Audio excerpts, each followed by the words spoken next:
We're Team 23. My name is Alonso. We are in charge of analyzing a 4-bar mechanism and synthesize and design and slide the crank mechanism.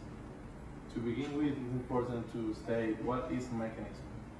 A mechanism is an assembly of parts in such way that the motion of one will create a constrained and predictable motion to the others. These mechanisms are in charge of transmit and modify motion. It also is in charge of converting the available mechanical energy in some kind of desired work. The parts in a mechanism are secured by using 3 different joints. We have 3 types of joints. We have the cylindrical joint, where the axes are parallel to each other. We also have spherical joints, where the axes intersect in one point. And finally, we have the planar joint having a 3 degrees of freedom. It is important to do a little bit of history in order to understand how this kind of mechanism were evolutioning throughout the history. Beginning with the first 4-bar mechanism, it in 1603, the pantograph.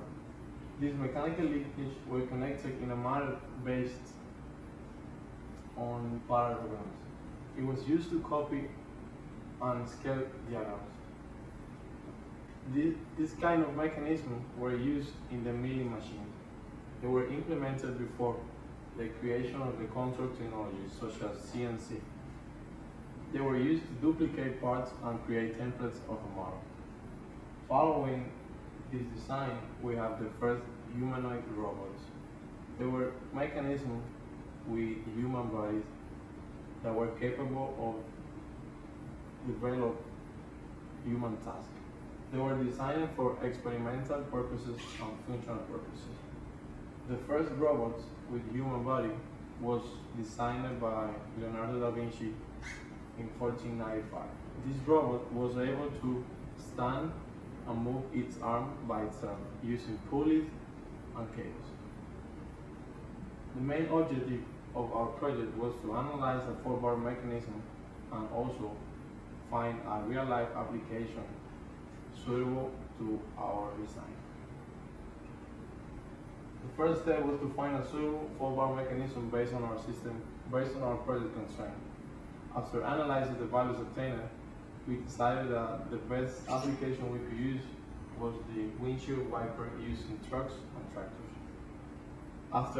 After doing several iterations to find the dimensions that we agrees to our design and also agrees with the graphical flow, we obtained the following values.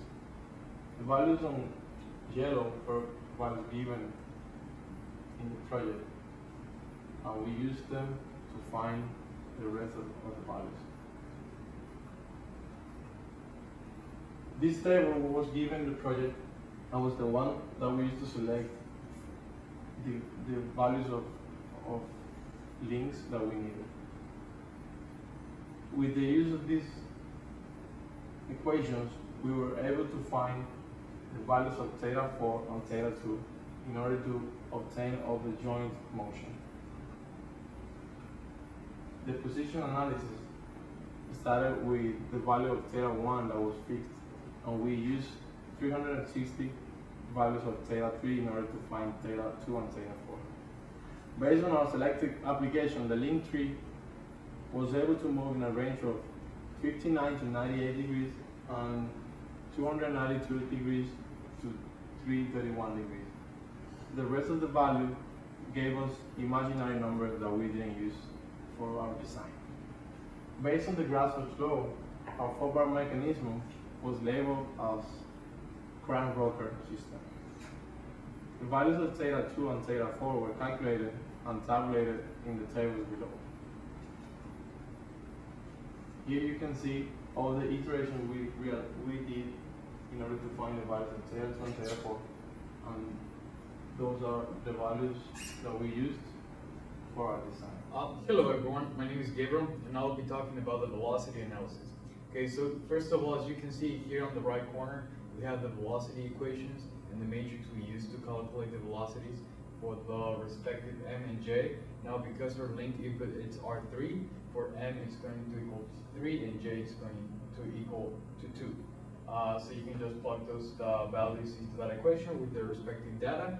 And in the next slide, we did a sample table velocity calculations where we calculated the angular velocity for the second link and for the fourth link. Here's just a sample of some of the input data that we used. On the complete Excel sheet, we actually did it for the entire range, which is from 59 degrees to 98 degrees, and from 292 degrees to 331 degrees. And we did that for each corresponding data 3, and we got the corresponding angular velocity for each particular one. Here's the graph we plotted afterwards, where we compare the angular velocity again for the link 2 and 4 versus the joint angle of data 3. And we also plotted we best fitted a curve, a polynomial, into the data, and we displayed the equations for it. So as you can see, we have some of polynomial curve relationship between the one. This is the graph for the first set, which ranges from 59 to 98 degrees. Then here's the other graph, which does the same plot. It's angular velocity, double omega 2 and omega 4 versus the input angle theta 3. However, this is for the second set of range motion, which is 292 degrees to 331 degrees. And we did again the same thing. We did the best fitted curve into the data. So the next step was to do the acceleration analysis. Similar to the velocity, here are the matrix and the equations we used. Because link 3 is still the input, we use m and j correspondingly as 3 and 2. So here in the next table, we have a sample of the calculations we did for alpha 2 and alpha 4. All of these calculations were done for the first closure, just as the velocity ones. And then again, because of size constraints, we're just showing a couple of the theta 3 input degrees, but on the entire worksheet, it was done for the complete range. Once again, from 59 to 98 degrees, and the second set from 292 degrees to 331 degrees. So then we went ahead and we plotted the angular acceleration alpha 2 and alpha 4 versus the joint angle of theta 3. This is the graph we obtained for the first set of range. And then we repeated the same process for the second range, which once again goes from 292 degrees to 331 degrees. Similar to the velocity graphs, we plotted and best fitted a curve into the data, which ended up being a polynomial of 4 degrees. And now my colleague Nicolas will talk about the applications. Hi, my name is Nicolas, and I'll be talking to you about 4-bar mechanisms. 4-bar mechanisms are widely used in many different applications. One of the most common applications are windshield wipers. Any commercial passenger car has a set of windshield wipers that aid the driver visibility when heavy weather conditions occur. Windshield wipers come in many different sizes, and it all depends on application. Most windshield wiper mechanisms are a combination of multiple 4-bars. As seen in the picture, link 2 is the link which rotates 360 degrees and provides the crank for the mechanism by connecting to link 3 and 4. For a specific application, we decided to only use one wiper in order to simplify the design, but still keep in mind the principles of a 4-bar mechanism. Some examples of a single windshield wipers include the rear windshield wipers on most passenger cars and heavy equipment. When the rear windshield of commercial wipers cars are almost vertical, they tend to get dirty easily, thus reducing visibility. Due to the small space, manufacturers often place one small windshield wiper. Also, large heavy equipment such as front-end loaders also have one windshield wiper due to the small space that they have. In order to manipulate our initial conditions to our specific designs, we had to work backwards. Initially, we attached a wiper the same length as QS to the end of Q3 and made it normal to the ground. We decided to place the wiper there because since R4 was the longest link, the combination between the two links will provide the largest displacement. Once that we had done that, we randomly chosen two initial R1 and R4 and calculated the maximum displacement from the tip of the wiper. The tip was chosen as a reference point because that was the point that would travel the furthest in the x direction. Since we now knew our initial values, we went through many different iterations to achieve our goal that would give us a displacement that is both logical and real for our situation. Also, after multiple iterations, our design was able to achieve a horizontal displacement of 2.3 feet from the origin. We decided to use the origin as a reference point because we assumed that the 4-bar link will be in the middle of the window and provide the maximum displacement.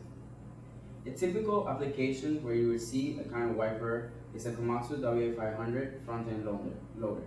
These loaders usually have a large windshield which is about 3 feet. Thus, if our design provides a 2.3 feet displacement, it would cover the whole window.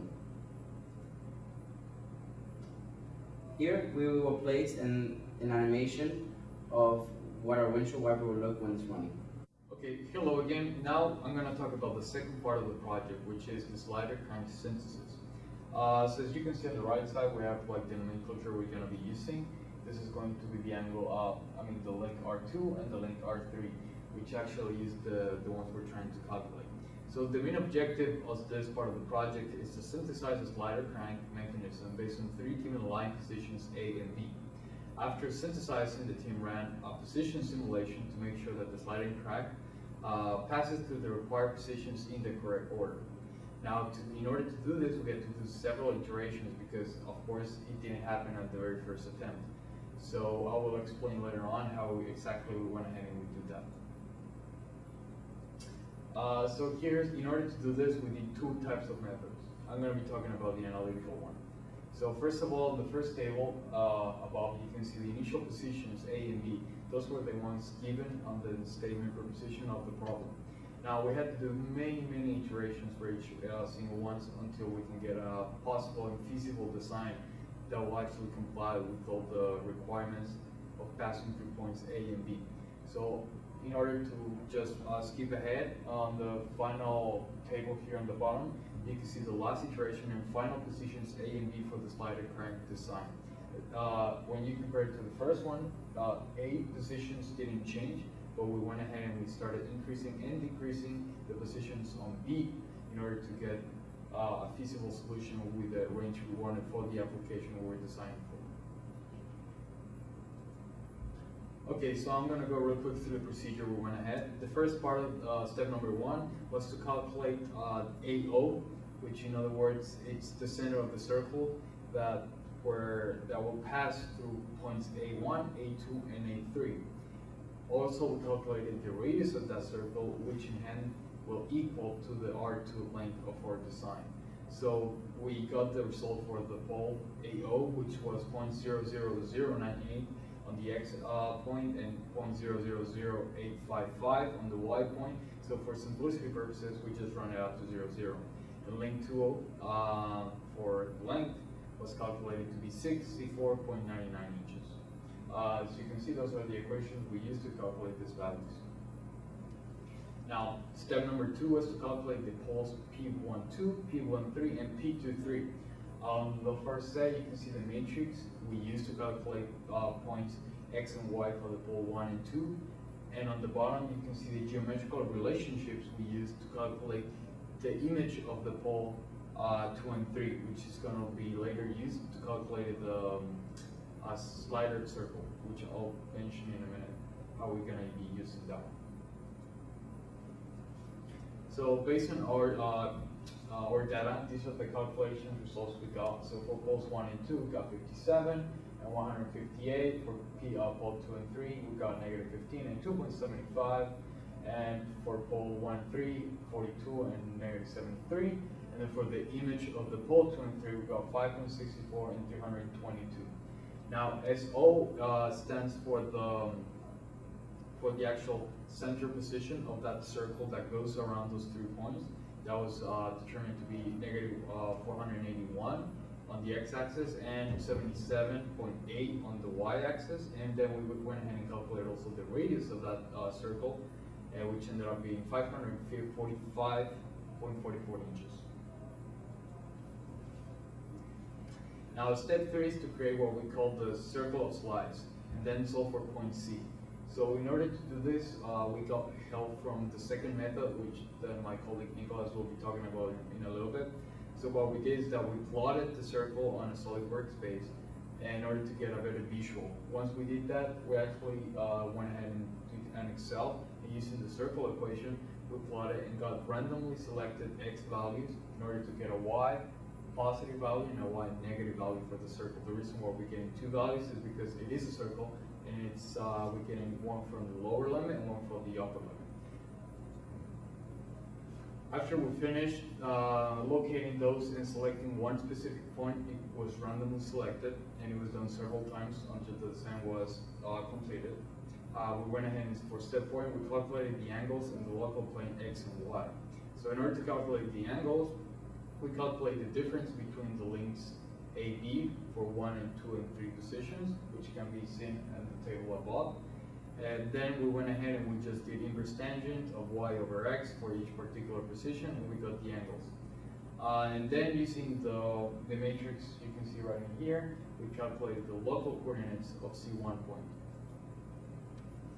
So then step number 5 is, now that we have the local frame and reference point for C1, that will remain constant throughout, and it's going to be the same one for C2 and C3. So using that information, we were able to determine C1, C2, and C3 points along that a line that crosses and touches one of the circle points. And so these are the results we got for the 3 points of C. And using that information, we calculate the length to be R2, as mentioned before, 64.99, and R3, 958.1 inches long. And lastly, here we plotted the point at CY and CX position, and basically this shows the path that this ladder will be following. And we derived the equation for the line, which is 2.55x plus 2042.24.6. And this is the path that this ladder will be following throughout based on our design numbers. And now Nick will be talking to you about the graphical method.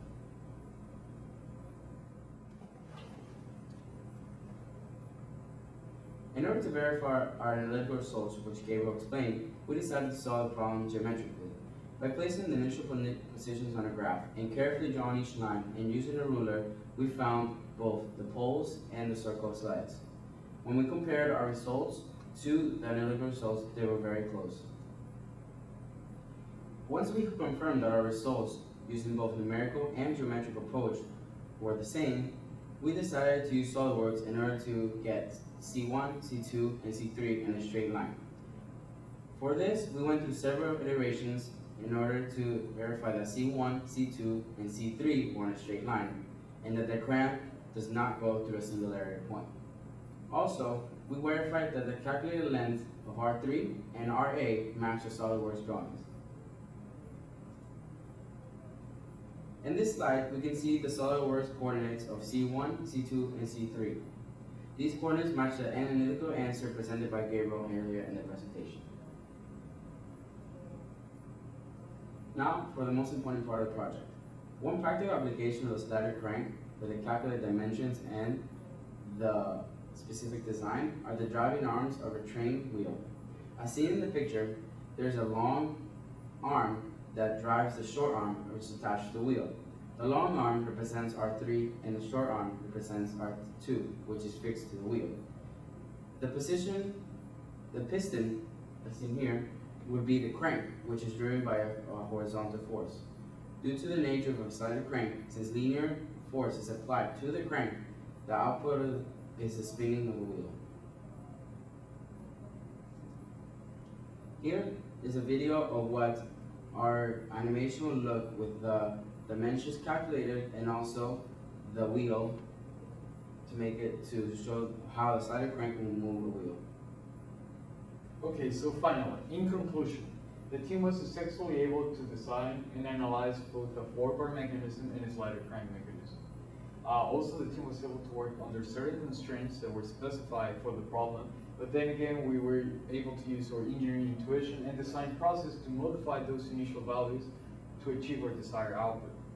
And lastly, the team was able to apply our designs into current and real-life applications, which in my opinion and the team's opinion is the most important part of the project. Thank you very much, and we hope you enjoyed our presentation.